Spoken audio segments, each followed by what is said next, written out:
Hello everyone, it's Makse of the 776 Gods, and today we're going to be discussing the Spiritkin.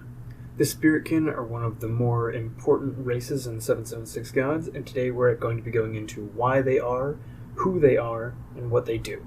So first things first, it's important to start at the beginning. The Spiritkin were originally created by a god known as Hiuul of the Etherearl sunrise, and while we won't be going into it a ton in this video, she has a sister named Makse, who made a sister race known as the Nightkin.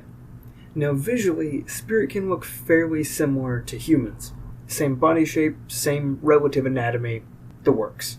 Basically the only ways to tell apart a human from a Spiritkin is, well, one, their natural magical talent, and two, they tend to have pastel-ish colored hair and very vibrantly colored eyes.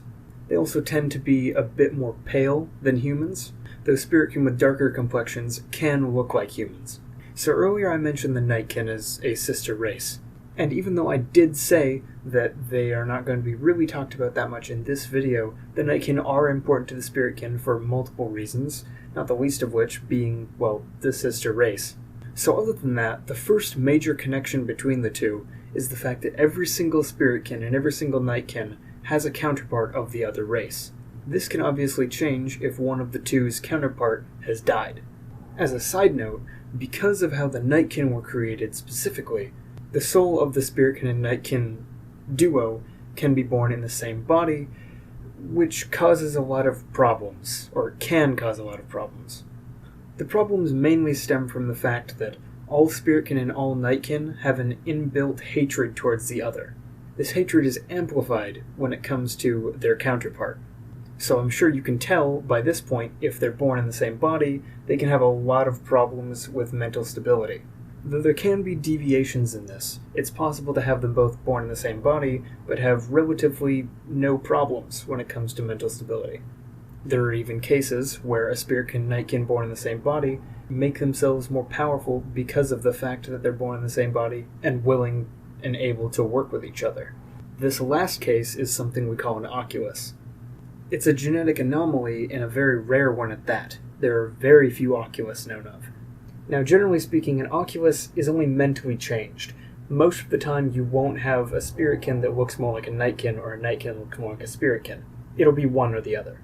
It's also possible to have a mixed breed between a Nightkin and a Spiritkin, though most of the time one is much more dominant over the other and more or less completely eclipses the other.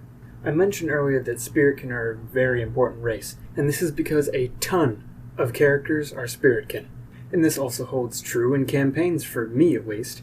A lot of my players tend to play Spiritkin at least a few times. I can't entirely blame them. They're definitely a very versatile race to play. And really quick, we're going to go over just why that is. So to start, the base stats for a Spiritkin are the following. They have 10 starting health, 1 starting strength, 10 starting mana, and 1 starting armor. And just like every other instance of this occurring, if there's no listed dex on the description sheet for the Spiritkin, then that means they start with 1. So 1 dex. When it comes to magic, they have a +1 to learning new magic, and they also get a mana roll every 3 levels instead of every 5. They start with a few skills being higher than the rest. Specifically, they start with a +3 to their Scientia skill, and a +2 to their Enchanting and Alchemy skills. In all 3 of these skills, they also earn 1.25 times more skill XP. And all of the benefits that I just listed also apply as mixed race benefits, but that's a topic for a different day. So now that we have their mechanics out of the way, I'm going to go over a lot of the different historical events that have taken place because of the Spiritkin or to the Spiritkin. So a great place to start is the beginning. The Spiritkin, like I said, were created by the god Hiuul in about the year 40,000 UT. Hiuul created them on the realm of Masudra, which is a world that's not only important now, but is also going to be important many times in the future. Also, just for consistency's sake, I'm going to put this out there. The Nightkin's homeworld was also populated around this time. The Nightkin's homeworld is known as Yiski el Niria. About 550 years after that, an event that changed both the Spiritkin and the Nightkin occurred, and that was both Hiuul and Makse fell into a location, or disappeared into a location, known as the Fall of Hyperion. I'm going to save the fall of Hyperion for later in a different video because it's such a weird topic. Just know that it means that the two of them can no longer influence the races that they created. About 100 years after the disappearance of Hiuul and Makse, in roughly the year 40,650, Masudra, the Spiritkin homeworld, became too polluted for them to live on, which was mostly caused by the Spiritkin being involved in heavy industry. Around the same time, maybe a little bit before, the Spiritkin started the construction of what is called the Spiritkin City Network, which is exactly what it sounds like. It's a bunch of Spiritkin cities that are each their own space. Each space is connected by a portal, thus the network. But it's less of one portal and more of a portal nexus. When Masudra became too polluted, as many Spiritkin as they could fled into the portals and into the Spiritkin City Network. Right before the end, they deployed an experimental piece of technology which wasn't ready yet. This piece of technology was known as Immortalis, specifically the Mark 0 version of it. It's essentially a giant construct that was designed to filter pollution out of the air to fuel itself, along with a mana generator so that eventually Masudra would be inhabitable again. But like I said, it was a bit too underdeveloped and a bit too late, and thus it didn't really have an effect. Now mind you, this was about 10,000 years ago. Immortalis is still operating, but estimates say that it's going to be about 10,000 more years before you can notice the effects. The technology that they use to do this is something we'll be, again, going into in another video. So moving on, roughly 50 years later, the Spiritkin Night King Great War began, which in lore to this day is one of the longest running wars in history. That historians know about, that is. Despite their weakened state after having to abandon Masudra, the Spiritkin were still able to put up an exceedingly good fight against the Nightkin invaders. But obviously, let's not put aside the fact that they weren't at the top of their game. In this war, the Nightkin had the numbers, the Nightkin had the demons on their side, and together it was an ocean of red and black. But while the Nightkin had numbers, the Spiritkin had vastly advanced technology. Hell, they already had cybernetic harnesses and power suits. But let's not get too muddled just yet. Now keep in mind, we don't have all the information from these long ago periods of time, so there's going to be a lot of open spaces. Speaking of an open space, about 1,300 years later, in the year 42,000, Yiski-el Niria, which we're just going to shorten to Niria from now on, was attacked by a group known as the Voids. We've discussed them in previous videos in the past a little bit, and we're going to push that off into the future even more, because it's a topic for another time. But around this time, the Nightkin and the demons were occupied, at least a little bit.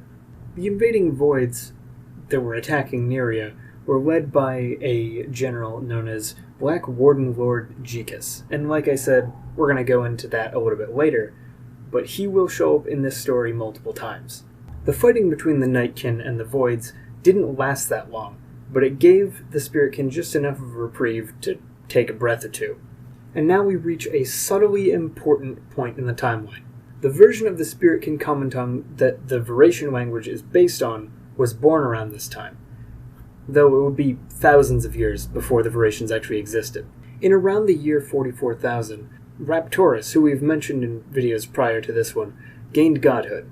He had been slowly growing in power from the war for a while now, but he made a huge jump in power when he managed to kill his Nightkin counterpart.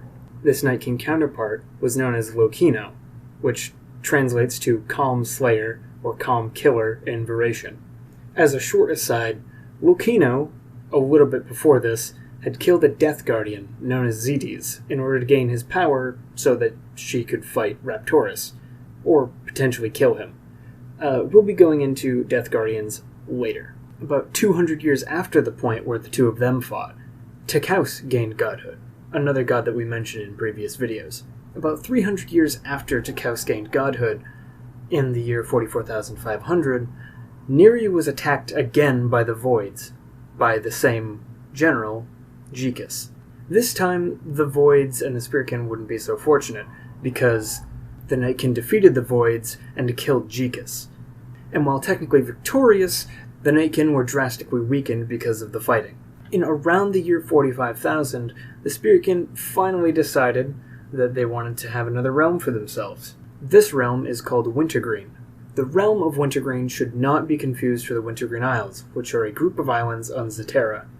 The realm of Wintergreen is the sole realm of the Wintergreen realm system. It's a little over 6 times larger than Zetera, and about 20 times larger than Earth. At the moment, in-lore historians don't know if Wintergreen was created by the Spiritkin when they arrived, or if it had existed prior. We also don't know who the world arbiter of Wintergreen was. And so we reach another gap. There's a lot of things that happened here, but not a lot of it's recorded.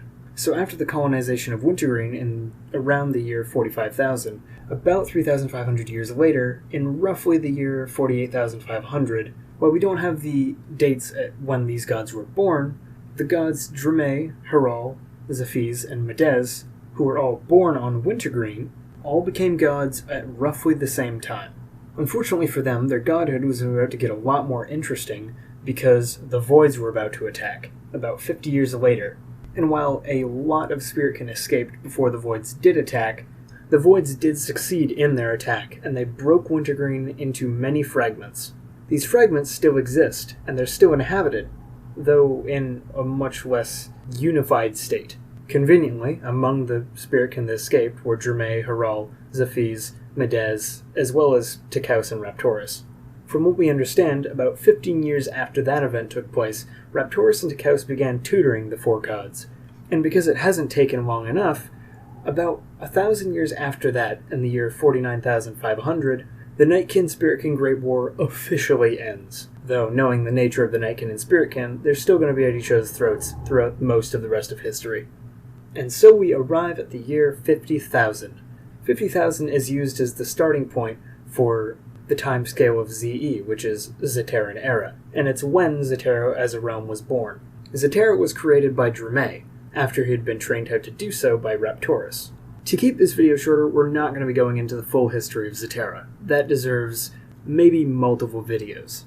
Drame, Zephes, and Medez worked together to create a livable realm over the next 100 years or so, and to aid in this process, and to protect the realm, Drame created the Angels. Like many other times in this video, and many other times in any other videos that I'm going to be making, the Angels will be getting a video of their own. During the creation period, Zephes created and imported a lot of races, including humans, elves, dwarves, and Spiritkin. Medez only created one race, that race being the Magri. However, he did help in the creation of the dwarves. Notably missing from this list are Nightkin and Demons. Take your guesses as to why. In the year 50,222, the Spiritkin city of Melhem created the first part humans, beginning a civilization experiment in the Origin Islands on Zetera. The part humans that were created in this time are the following: the Canis, the Felu, the Cathaki, the Draconi, the Twora, the Volpi, and the Futir. Because there's a lot of unrelated events in Zetera's history, I'm going to be jumping around a fair bit. And the next place that we're jumping to is the year 51,271. While we're not going to go into full detail here, just know that a civilization known as the Eurasians attacked the Origin Islands, cutting them off from the city of Melhem that created them. And now, again, jumping a massive amount of time, almost exactly 1,000 years, the city of Zakian-Shin was founded. Zakian-Shin was a city on the mainland of Zetera's Lands of the Founder, well known because of its central location and its mix of cultures. It was also the largest collection of the Vauratian people up until this point, Vauratians being a racial mix of predominantly human and Spiritkin. Though it is important to note that there's a difference between cultural Eurasians, as those who were born around this time, and the new Vauratians is what we're going to call them, which are Vauratians, biologically, they're human and Spiritkin, but they weren't born around that time, like I said. A little bit under 100 years after that, in the year 52,356, is when a massive disaster on the scale of when Masudra was abandoned and the attack on Wintergreen occurred. This event is known to historians as the Betrayal at Zakian-Shin. The Betrayal at Zakian-Shin began with a demon infiltrator getting into the city undetected. While we don't know what the name of that demon was, we do know what they did. They sent detailed reports of the city's weak points and points of interest to the invading general named Krahil Merk. Krahil Merk, after learning what he could do, deployed his army into the city, being met by 5 opposing leaders. Those leaders being Ryuage, the Whirlwind Swordsman, Sapphire, the Blood Knight, Ragnar the Berserker, and Ragnar's younger brother Genesis, the Stalwart Shield. And we have one more, which is Master Sildir, the Astral Swordsmith. All but Sildir were Spiritkin, Sildir being an angel. The five battled Merc and his army, but over the course of the short war, all but Sildir and Genesis remained. Maddened by the death of his brother, Genesis took up Ragnar's blade, consumed his soul, and laid waste to the invaders, while Sildir snuck away to nurse his wounds. Genesis banished Merc, before purposefully losing a battle against Raptoris, racked by the loss of his brother.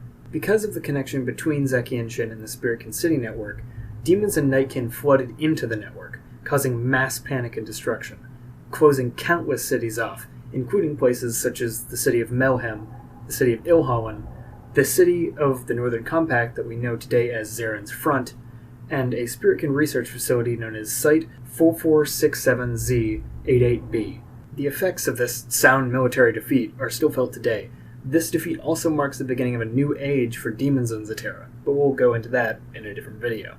Jumping ahead a bit, in the year 52,880, after the events of the Third God War, again a topic for another time, Dromé is forced to rest after expending much of his mana, the others being Raptoris, Takaus, Hiuul, Zephes, Medez, and many other gods of the Pantheon picked up the slack for him. After close to 700 years, in the year 5319, the city of Ilhallen is revived and brought back into the Spiritkin City network. It was revived by researchers and gods that eventually discovered the ruins of Zakianshin again, and decided that they would put in the effort to revive it. 4 years later, in the year 5323, Dromé reawakens and begins gathering intel about the Voids. Since they're posing such a monumental threat to everyone, Dromé decided that he would put in the effort to fight off the Voids. The next year, in the year 5324, a group of adventurers revived the city of Melhelm, which reconnected Melhelm to the Origin Islands, and the part humans that had been abandoned there so long ago. The year following that one, in 5325, Site 4467Z88B is revived by a small group of FAD operatives. Doing so revealed what the site was creating, an artificial god known as Belag, who has masterful control over space-time using paintings. And through a series of events in the same year, though in a completely different area of space, Hiuul and Nixa were finally rescued from the fall of Hyperion, though not at the hands of the Spiritkin. We're going to go into that in the Nightkin video. And so there we are. A fairly brief history of the Spiritkin, who they are, what they are, some things that they've done, what they look like, what their stats are like in the campaigns, and various important characters that are Spiritkin. I thank you all for watching or listening, whatever you decided to do. Have a good one. This is Makse of the 776 Gods, signing out.